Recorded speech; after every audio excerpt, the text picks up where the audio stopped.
Hello दोस्तों, स्वागत है आप सबका परिवर्तन लर्निंग सेंटर यूट्यूब चैनल में। माय नेम इज एसपी सर। दोस्तों, आज से हम 11th फिजिक्स का फर्स्ट चैप्टर स्टार्ट करने वाले हैं, जिसका नाम है युनिट्स एंड मेजरमेंट। मित्रांनो, आजपासून आपण 11th फिजिक्स शिकणार आहेत आणि पहिला चॅप्टर आपण स्टार्ट करणार आहोत, ज्याचं नाव आहे युनिट्स अँड मेजरमेंट। ओके मित्रांनो, या व्हिडिओला जर एक माझी आठ आहे बघा, या व्हिडिओला जर 100 लाईक आल्या आणि 100 कॉमेंट जर आल्या तर मी एसपी सर तुम्हाला प्रॉमिस करतो 11th फिजिक्स तुम्हाला मी पूर्णपणे डिटेल मध्ये शिकवणार आहे।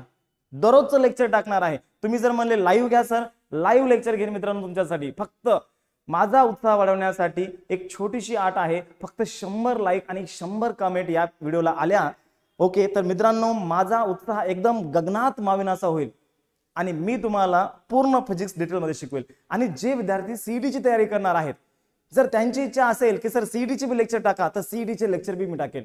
फक्त 100 लाईक आणि 100 कमेंट या व्हिडिओला झाले पाहिजेत। ओके चला ठीक आहे, without wasting any time let's start today's lecture. तर सगळ्यात पहिल्यांदा आपण जाणून घेऊया की फिजिक्स काय आहे, क्या है फिजिक्स।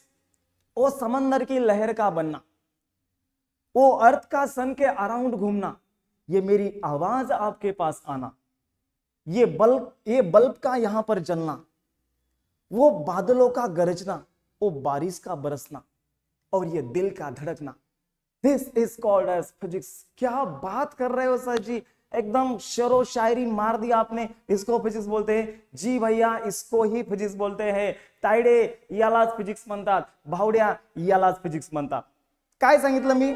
ओ समंदर की लहर का बनना म्हणजे काय की समुद्रामध्ये लाटा का बनायला आता, why there is the formation of tidal waves, ये मेरी आवाज आपके पास पहुंचना, माझी आवाज तुमच्यापर्यंत कस काय पोहोचत आहे याचा अभ्यास आपण फिजिक्स मध्ये करणार आहोत। Why my sound is coming up to you, याचा अभ्यास आपण फिजिक्स मध्ये करणार आहोत।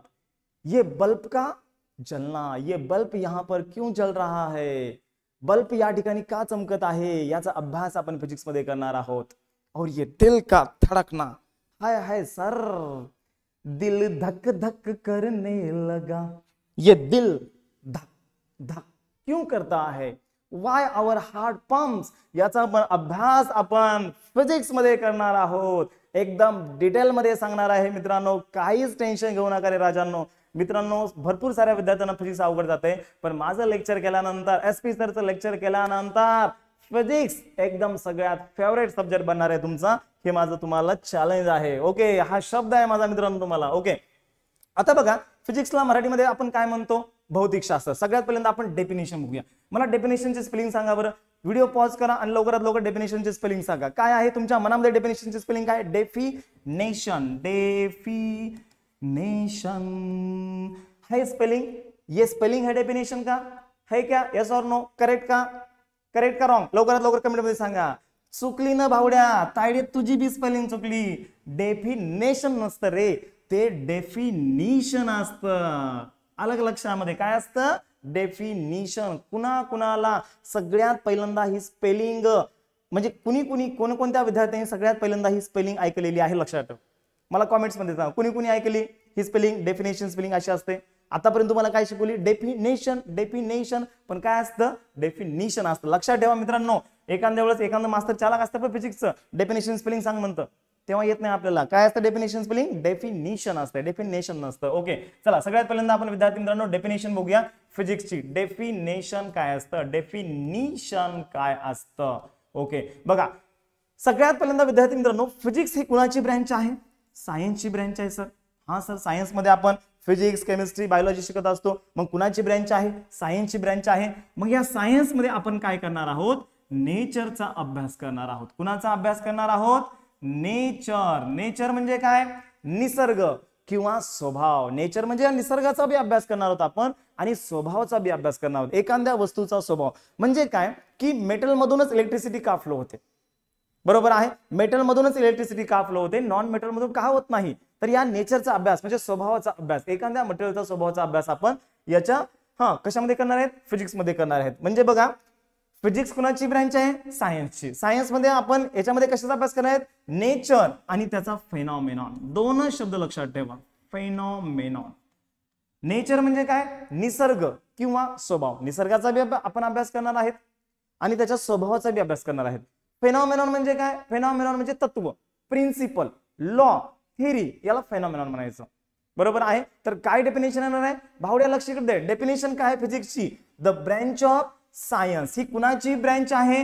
फिजिक्स ही कुणाची ब्रँच आहे? सायन्सची ब्रँच आहे. ज्याच्यामध्ये आपण कशाचा अभ्यास करणार आहेत? The branch of science which deals with the study of nature and it's a phenomenon is called, आपण त्याला काय म्हणणार आहेत? फिजिक्स म्हणणार आहे. आणि फिजिक्सला मराठीमध्ये काय म्हणतो? भौतिकशास्त्र असं म्हणतो. आलं लक्षामध्ये? भावड्या लक्षात आलंय का? येस ऑर नो सांग कमेंट मध्ये. एकदम सोप्या भाषेमध्ये शिकवणार आहे फिजिक्स. फिजिक्स अवघड जाणारच नाही, हा माझा शब्द आहे. SP सरचा हा शब्द आहे, बॉन्डवर लिहून घ्या तुम्ही. फिजिक्स तुम्हाला अवघड जाणारच नाही मित्रांनो. ओके, फक्त 100 लाईक या व्हिडिओला येऊ द्या बस. चला ठीक आहे, डेफिनेशन लिहून देऊ मग. बघा दोनच शब्द आहेत, नेचर आणि इट्स अ फेनॉमेनॉन. चला घ्या लिहून डेफिनेशन. द ब्रँच ऑफ, माझ्यासोबत डेफिनेशन लिहून घ्या, वही पेन काढा, लवकरात लवकर डेफिनेशन लिहून घ्या. द ब्रँच ऑफ सायन्स ही कुणाची ब्रँच आहे? सायन्सची ब्रँच आहे. The branch of science which deals, कशाची डील करते? Which deals with the study of, with the study of दोन गोष्टीचा स्टडी करते. With the study of nature and its phenomenon is called, उसी को हम क्या बोलते हैं? त्याला आपण काय म्हणतो? Is called physics. Is called as the physics. आलं लक्षामध्ये? ओके, आता या फिजिक्सच्या ब्रँचेस आहेत का सर? येस, भरपूर साऱ्या ब्रँचेस. जसं सायन्सच्या भरपूर साऱ्या ब्रँच आहेत, फिजिक्स आहे, केमिस्ट्री आहे, बायोलॉजी, भरपूर साऱ्या ब्रँच आहेत. तसं या फिजिक्सच्या ब्रँचेस विद्यार्थी मित्रांनो भरपूर साऱ्या ब्रँचेस आहेत. बघा, branches of physics. Branches of physics. तर या फिजिक्सच्या आता कोणकोणत्या ब्रँच आहेत? एकदम काही महत्त्वाच्या ब्रँचेस मी सांगणार आहेत. तशा भरपूर साऱ्या ब्रँच आहेत फिजिक्सच्या. सगळ्यात पहिल्यांदा आहे विद्यार्थी मित्रांनो मेकॅनिक्स. सगळ्यात पहिली कोणती ब्रँच आहे फिजिक्सची? मेकॅनिक्स. ज्याच्यामध्ये आपण फोर्सचा अभ्यास करतो, वर्कचा अभ्यास करतो, पॉवरचा अभ्यास करतो, व्हेलॉसिटीचा अभ्यास करतो, एक्सेलरेशनचा अभ्यास करतो, डिस्प्लेसमेंटचा अभ्यास करतो, प्रेशरचा अभ्यास करतो, त्याला आपण मेकॅनिक्स म्हणतो. त्याच्यानंतर विद्यार्थी मित्रांनो सेकंड ब्रँच आहे, मेकॅनिक्स नंतर सेकंड ब्रँच आहे विद्यार्थी मित्रांनो करंट इलेक्ट्रिसिटी. करंट इलेक्ट्रिसिटीचा आपण अभ्यास फिजिक्स मध्ये करतो. करंट इलेक्ट्रिसिटी झालं. त्याच्यानंतर विद्यार्थी मित्रांनो स्पेस सायन्स आहे. स्पेस सायन्स, ग्रॅव्हिटेशनचा अभ्यास आपण करतो, स्पेस सायन्सचा अभ्यास करतो, रॉकेट वगैरे याचा अभ्यास करतो आपण. त्याच्यानंतर पुढची ब्रँच आहे विद्यार्थी मित्रांनो मॉडर्न फिजिक्स. मॉडर्न फिजिक्स मध्ये आपण भरपूर सारे इन्स्ट्रुमेंट आहेत त्याचा अभ्यास करतो आपण. ट्रान्झिस्टरचा अभ्यास करतो, डायोडचा अभ्यास करतो, त्याच्यानंतर व्होल्टेज डिवायडरचा अभ्यास करतो, भरपूर साऱ्या गोष्टीचा आपण अभ्यास करतो मॉडर्न फिजिक्स मध्ये. त्याच्यानंतर पुढची ब्रँच आहे मेकॅनिक्स झालं, करंट इलेक्ट्रिसिटी झालं, स्पेस सायन्स झालं, मॉडर्न फिजिक्स झालं, न्यूक्लिअर फिजिक्स. न्यूक्लिअर फिजिक्स मध्ये बॉम्ब कसा बनवायचा, ॲटम बॉम्ब, ॲटॉमिक बॉम्ब कसा बनवायचा, न्यूक्लिअर बॉम्ब कसा बनवायचा याचा अभ्यास आपण करत असतो. Nuclear fission reaction, nuclear fusion reaction याचा अभ्यास करत असतो. आणि लास्ट ब्रँच विद्यार्थी मित्रांनो लक्षात ठेवा, लास्ट ब्रँच आहे ऑप्टिक्स. ऑप्टिक्स म्हणजे काय? कोण सांगेल ऑप्टिक्स म्हणजे काय? ऑप्टिक्स म्हणजे आपण लाईटचा अभ्यास करत असतो. The study of light is called as the optics म्हणत असतो. बरोबर आहे. तर बघा ब्रँचेस ऑफ फिजिक्स, या सगळ्या ब्रँचेस आपण स्टडी करणार आहोत. याच्यामधले काही चॅप्टर आहेत, मेकॅनिक्सचे काही चॅप्टर आहेत, करंट इलेक्ट्रिसिटीचे काही चॅप्टर आहेत, स्पेस मिशनचा एक चॅप्टर आहे, मॉडर्न फिजिक्सचे काही चॅप्टर आहेत, न्यूक्लिअर फिजिक्सचे काही चॅप्टर आहेत आणि ऑप्टिक्सचे काही चॅप्टर आहेत. काही चॅप्टर 11वीला आहेत आणि काही चॅप्टर 12वीला आहेत. ही आपण स्टडी करणार आहोत. तर ब्रँचेस ऑफ फिजिक्स कोणकोणत्या? मेकॅनिक्स आहे, करंट इलेक्ट्रिसिटी आहे, स्पेस सायन्स आहे, मॉडर्न फिजिक्स आहे, न्यूक्लिअर फिजिक्स आहे आणि ऑप्टिक्स आहे. ऑप्टिक्स म्हणजे काय वाटलं तर लिहून घ्या, study of light is called as the optics. Study of light, आपण याच्यामध्ये लाईटचा अभ्यास करणार आहोत. ओके, याला आपण काय म्हणणार आहेत? ऑप्टिक्स म्हणणार आहेत. ओके, चला ठीक आहे. तर अशा पद्धतीने विद्यार्थी मित्रांनो या ब्रँचेस ऑफ फिजिक्स आहेत. तर फिजिक्स म्हणजे काय आपण बघितलेलं आहे, त्याच्यानंतर ब्रँचेस ऑफ फिजिक्स आपण बघितलेले आहेत. आता आपण पहिला चॅप्टर स्टार्ट करणार आहोत ज्याचं नाव आहे units and measurement. Units and measurement. चला ठीक आहे, फर्स्ट चॅप्टर आपण आजपासून सुरुवात करूया ज्याचं नाव आहे युनिट्स अँड मेजरमेंट. विद्यार्थी मित्रांनो युनिट्स अँड मेजरमेंट मध्ये सगळ्यात पहिल्यांदा आपण कॅन यू रिकॉलचे क्वेश्चन बघूया. तुम्ही जर तुमचं पुस्तक बघितलं तर याच्यामध्ये सगळ्यात पहिल्यांदा कॅन यू रिकॉलचे क्वेश्चन्स आहेत. आता सगळ्यात पहिल्यांदा आपण मिनिंग जाणून घेऊया की युनिट्स अँड मेजरमेंट म्हणजे काय. युनिट्स म्हणजे काय असतं मित्रांनो, मराठीमध्ये आपण त्याला काय म्हणतो? एकक असं म्हणतो.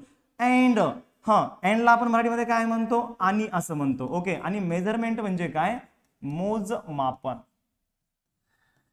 ओके, मोजमापन. तर युनिट्स अँड मेजरमेंटला मराठीमध्ये काय म्हणायचं, एकक आणि मोजमापन. युनिट्स म्हणजे एकक, किलोग्राम, सेंटीमीटर, मीटर, भरपूर सारे युनिट आहेत. ओके, न्यूटन असेल, न्यूटन पर मीटर स्क्वेअर आहे, पास्कल आहे, जूल आहे, वॅट आहे, भरपूर सारे आहेत. आणि मेजरमेंट म्हणजे काय, त्यांचं मोजमाप कसं करायचं हे आपण या चॅप्टर मध्ये डिस्कस करणार आहोत. ओके, चला ठीक आहे. तर कॅन यू रिकॉलचा पहिला प्रश्न विद्यार्थी मित्रांनो, बघा तुमचं फिजिक्स ओपन करू शकता किंवा पुस्तक जर नाही घेतलं तरी काही टेन्शन घेऊ नका, मी तुम्हाला इथं पूर्णपणे लिहून देणार आहे.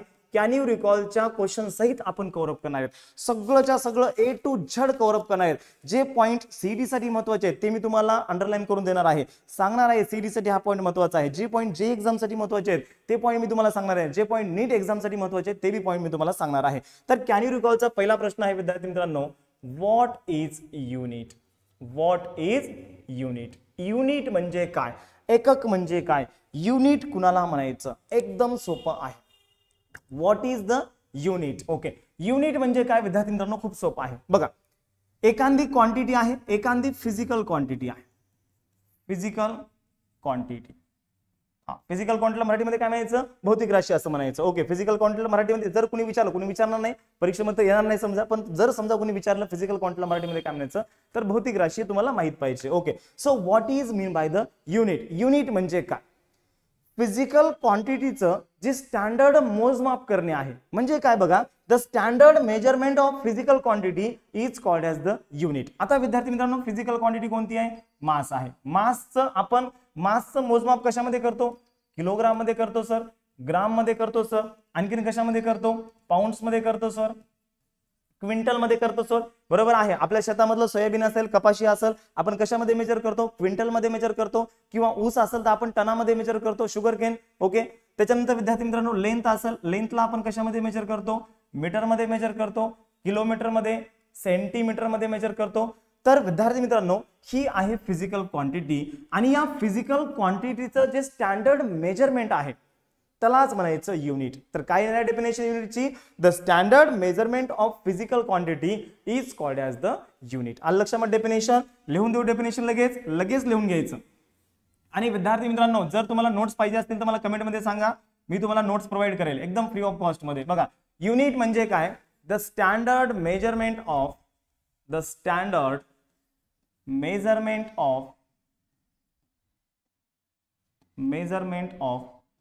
any physical quantity is called unit.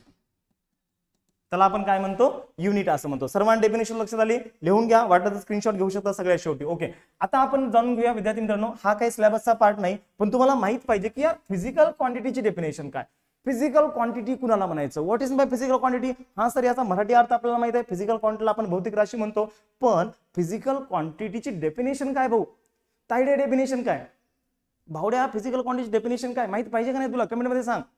हा सर माहित पाहिजे. मग बघा, फिजिकल क्वांटिटी कुणाला म्हणायचं, ज्या क्वांटिटीला आपण मोजू शकतो. काय सांगलो मी, ज्या क्वांटिटीला आपण मोजू शकतो त्याला फिजिकल क्वांटिटी म्हणायचं. मासला आपण मेजर करू शकतो का, हा सर. लेंथला आपण मेजर करू शकतो का, हा सर. प्रेशरला आपण मेजर करू शकतो का, हो सर. फोर्सला आपण मेजर करू शकतो का, हो सर. विस्कॉसिटीला मेजर करू शकतो का, यस सर. करंटला मेजर करू शकतो का, या वायरमध्ये करंट आहे, यस सर. ओके, मग ज्याला आपण मेजर करू शकतो त्याला फिजिकल क्वांटिटी म्हणायचं. ओके, तर फिजिकल क्वांटिटीची डेफिनेशन बी या ठिकाणी मी लिहून देतो. बघा, physical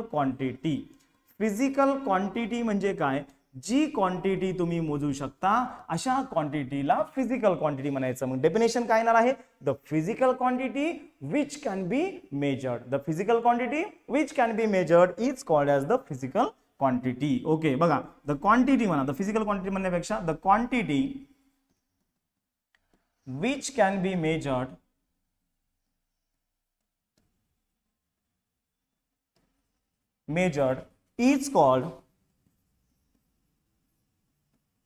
is called physical quantity.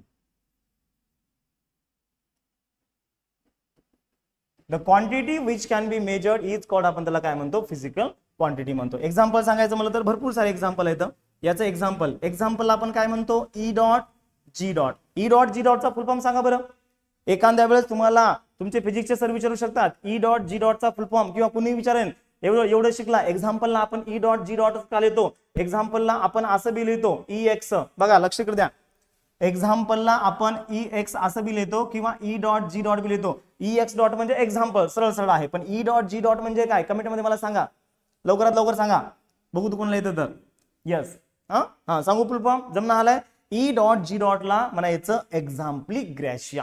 हा एक ग्रीक शब्द आहे, एक लॅटिन शब्द आहे एक्झाम्पली ग्रॅशिया. आलं लक्षामध्ये, एक्झाम्पली ग्रॅशिया. ओके, आणि एक्झाम्पली ग्रॅशियाचा अर्थ होतो एक्झाम्पलच. एक्झाम्पली ग्रॅशियाचा अर्थ काय होतो, एक्झाम्पल होतो. बरोबर आहे. ओके, पण फुल फॉर्म माहिती पाहिजे. ई डॉट जी डॉटचा फुल फॉर्म एक्झाम्पली ग्रॅशिया. लिहून देऊ का इथं, एक्झाम्पली ग्रॅशिया किंवा ग्रॅटिया देखील म्हणू शकता. एक्झाम्पली ग्रॅटिया म्हणा किंवा ग्रॅशिया म्हणा. ओके, अशा पद्धतीने विद्यार्थी मित्रांनो एक्झाम्पली ग्रॅटिया याचा फुल फॉर्म आहे, म्हणजे एक्झाम्पलच. हा, एक्झाम्पल सांगायचे कोणकोणते आहेत. एक्झाम्पल मास आहे, त्याच्यानंतर लेंथ आहे, भरपूर सारे फिजिकल क्वांटिटी आहेत, फोर्स आहे मित्रांनो, एक्सेट्रा, बस भरपूर झाला आता. फोर्स आहे, त्याच्यानंतर प्रेशर आहे, विस्कॉसिटी आहे, करंट आहे, व्होल्टेज आहे, भरपूर सारे आहेत. ओके, सर्वांना समजलं. पहिला प्रश्न, what is the unit, the standard measurement of any physical quantity is called as unit. आणि what is the physical quantity, जी क्वांटिटी आपण मेजर करतो त्याला काय म्हणायचं, फिजिकल क्वांटिटी म्हणायचं. ई डॉट जी डॉटचा फुल फॉर्म एक्झाम्पली ग्रॅटिया किंवा ग्रॅशिया, मास, लेंथ आणि फोर्स. आता दुसरा प्रश्न आहे विद्यार्थी मित्रांनो कॅन यू रिकॉलचा. चला ठीक आहे, दुसरा प्रश्न या ठिकाणी बघतोय मी. चला लिहून देतो दुसरा प्रश्न. which unit have you used in laboratory for measuring, which unit have you used in the laboratory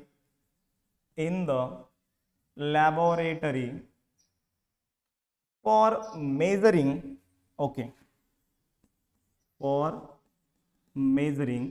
number 1 आहे लेंथ. म्हणजे काय, लेंथला मेजर करण्यासाठी तुम्ही कोणतं युनिट यूज केलं लॅबोरेटरीमध्ये, मासला मेजर करण्यासाठी कोणतं युनिट यूज केलं, चला सांगा बरं कॉमेंट बॉक्समध्ये मला सांगा. त्याच्यानंतर टाइमला मेजर करण्यासाठी विद्यार्थी मित्रांनो कोणतं युनिट यूज केलं, आणि टेम्परेचरला मेजर करण्यासाठी तुम्ही कोणतं युनिट यूज केलेलं आहे. आतापर्यंत येत्या 10वी पर्यंत तुम्ही कोणकोणतं युनिट यूज केलेलं आहे. चला ठीक आहे मित्रांनो, खूप सोपा आन्सर आहे बघा. Which unit have you used in the laboratory for measuring the length, mass, time and temperature? Length ला आपण कशामध्ये मेजर केलं लॅबोरेटरी मध्ये, मीटर मध्ये मेजर केलं सर, सेंटीमीटर मध्ये मेजर केलं सर, मिलीमीटर मध्ये मेजर केलं सर. एखाद्या बॅक्टेरियाची साईज जर मोजायची असेल तर सर त्याला मायक्रोमीटर मध्ये देखील आपण मेजर केलं, एक्सेट्रा. बरोबर आहे. त्याच्यानंतर मासला आपण कशामध्ये मेजर केलं, किलोग्राम मध्ये मेजर केलं सर, ग्राम मध्ये मेजर केलं सर, आणि एखाद्या वेळेस पाऊंड्स मध्ये देखील आपण मासला मेजर करू शकतो, एक्सेट्रा. पाऊंड्स हे ब्रिटिश युनिट आहे, आपलं युनिट नाहीये. त्याच्यानंतर टाइमला मित्रांनो कशामध्ये मेजर केलं तुम्ही सांगा बरं मला चॅट बॉक्स मध्ये. ओके, कमेंट मध्ये सांगा. टाइमला आपण सर सेकंदामध्ये मेजर केलं, त्याच्यानंतर मिनिट मध्ये मेजर केलं सर, आणि त्याच्यानंतर आवर्स मध्ये मेजर केलं sir, hours etcetera. Second, minutes आणि आवर्स. काय म्हणायचं त्याला, आवर म्हणायचं का हावर म्हणायचं. आमच्या इकडले मराठवाड्यातले विद्यार्थी काय म्हणतात, याला काय म्हणतात, दिस इज द हावर. हावर असतं का काय असतं हावर्स, आवर्स असतं, आवर्स बी नसतं. याचं करेक्ट प्रोनाउन्सिएशन सांगू का, याला हावर बी म्हणायचं नाही, आवर बी म्हणायचं नाही, याला फक्त आर्स म्हणायचं. याला काय म्हणायचं, आर्स. स्टँडर्ड प्रोनाउन्सिएशन आहे आर्स. I am standing here from last 1 hour. म्हणजे मी या ठिकाणी मागच्या 1 तासापासून थांबलेलो आहे. ओके, आर्स म्हणायचं. काय म्हणायचं, आर्स. चला ठीक आहे. टेम्परेचरला कशामध्ये मेजर केलं मित्रांनो, डिग्री सेल्सिअस मध्ये मेजर केलं टेम्परेचरला, डिग्री केल्विन मध्ये मेजर केलं, आणि डिग्री फॅरनहाइट मध्ये देखील आपण मेजर करू शकतो. बरोबर आहे. इत्यादी युनिट आपण यूज केलेले आहेत लॅबोरेटरीमध्ये या फिजिकल क्वांटिटीला मेजर करण्यासाठी. चला सर्वांना समजलंय. ओके, वाटलं तर लिहून घेऊ शकता किंवा स्क्रीनशॉट याचा तुम्ही घेऊ शकता. कॅन यू रिकॉलच्या क्वेश्चन सहित कव्हर अप करणार आहेत मित्रांनो, आणि हे क्वेश्चन महत्वाचे आहेत. ओके, एक्स्ट्रा इन्फॉर्मेशन तुम्हाला देतात, तुमचं बेसिक क्लिअर करतात. क्वेश्चन नंबर 3 डिस्कस करूया. क्वेश्चन नंबर 3 काय आहे, which system of unit have you used, which system of unit have you used, तर तुम्ही कोणती सिस्टीम ऑफ युनिट यूज केलेली आहे हे तुम्हाला सांगायला सांगितलेलं आहे. बरोबर आहे. तर सांगा बरं मित्रांनो, तुम्ही आतापर्यंत कोणती सिस्टीम ऑफ युनिट यूज केलेली आहे? युनिटच्या भरपूर साऱ्या सिस्टीम आहेत. याच्यामध्ये मित्रांनो याचं उत्तर आहे बघा, आन्सर आहे तुम्ही कोणकोणत्या सिस्टीम ऑफ युनिट यूज केलेल्या आहेत? MKS सिस्टीम यूज केली असेल तुम्ही येता 10वी पर्यंत, मीटर किलोग्राम सेकंद, MKS चा फुल फॉर्म. तुम्ही मित्रांनो CGS सिस्टीम यूज केलेली आहे, SI सिस्टीम यूज केलेली आहे, SI सिस्टीम, या 3 सिस्टीम तुम्ही यूज केलेल्या आहेत येता 10वी पर्यंत. MKS सिस्टीम आहे बघा, CGS सिस्टीम आहे आणि SI सिस्टीम आहेत. या वेगवेगळ्या सिस्टीम आहेत. MKS चा full form metre kilogram second, CGS चा full form centimetre gram second आणि SI चा full form system of international. आणखीन एक सिस्टीम आहे मित्रांनो FPS, ती आपण या चॅप्टर मध्ये डिस्कस करणार आहोत. या तिन्ही सिस्टीम आपण डिस्कस करूया आणि FPS पण आपण डिस्कस करणार आहोत. अशा पद्धतीनं विद्यार्थी मित्रांनो, कशा पद्धतीनं? अशा पद्धतीनं आपण या ठिकाणी कॅन यू रिकॉलचे क्वेश्चन्स कव्हर अप केलेले आहेत. सर्वांना समजलं का? यस ऑर नो सांगा. सगळ्यात पहिल्यांदा आपण बघितलं मित्रांनो फिजिक्सची डेफिनेशन, ब्रँचेस ऑफ फिजिक्स बघितलं बघा. सगळ्यात पहिल्यांदा आज आपण बघितलं फिजिक्सची डेफिनेशन, ब्रँचेस ऑफ फिजिक्स बघितलं, युनिट्स अँड मेजरमेंट चॅप्टर सुरुवात केला आणि कॅन यू रिकॉलचे आपण 3 क्वेश्चन्स कव्हर अप केलेले आहेत. सर्वांना समजले का? यस ऑर नो सांगा. ओके. आणि विद्यार्थी मित्रांनो हो का, व्हिडिओ बनवणे म्हणजे साधी गोष्ट नाही मित्रांनो, भरपूर मेहनत करावी लागते. ओके, व्हिडिओ रेकॉर्ड करणं, व्हिडिओ अपलोड करणं, थंबनेल बनवणं, टायटल, डिस्क्रिप्शन या सगळ्या गोष्टी कराव्या लागतात. ओके, आणि ते फ्री ऑफ कॉस्ट मध्ये तुम्हाला शिकवावं लागतं. त्याच्यामुळे विद्यार्थी मित्रांनो हे सगळं करण्यासाठी यार माणसामध्ये एक एनर्जी पाहिजे, एक उत्साह पाहिजे. आणि हा उत्साह कधी येईल माहिती आहे का? एक छोटीशी इच्छा माझी बस कंप्लीट करा. माझी काय इच्छा आहे? 100 लाईक आणि 100 कमेंट, बस एवढीच माझी इच्छा तुम्ही कंप्लीट करा. ही जर माझी इच्छा तुम्ही कंप्लीट केली तर तुम्हाला मी पूर्ण फिजिक्स शिकवणार आहे, पूर्ण चॅप्टर. आणि जे विद्यार्थी CET साठी इंटरेस्टेड आहेत, जर त्यांची इच्छा असेल की सर CET चे व्हिडिओ बनवा, ते बी व्हिडिओ मी बनवेल तुमच्यासाठी. ओके, चला ठीक आहे. चॅनलवर जर नवीन असाल तर चॅनलला सबस्क्राईब करा, व्हिडिओला लाईक करा. यस, या ठिकाणी आपण थांबूया. जय हिंद, जय परिवार.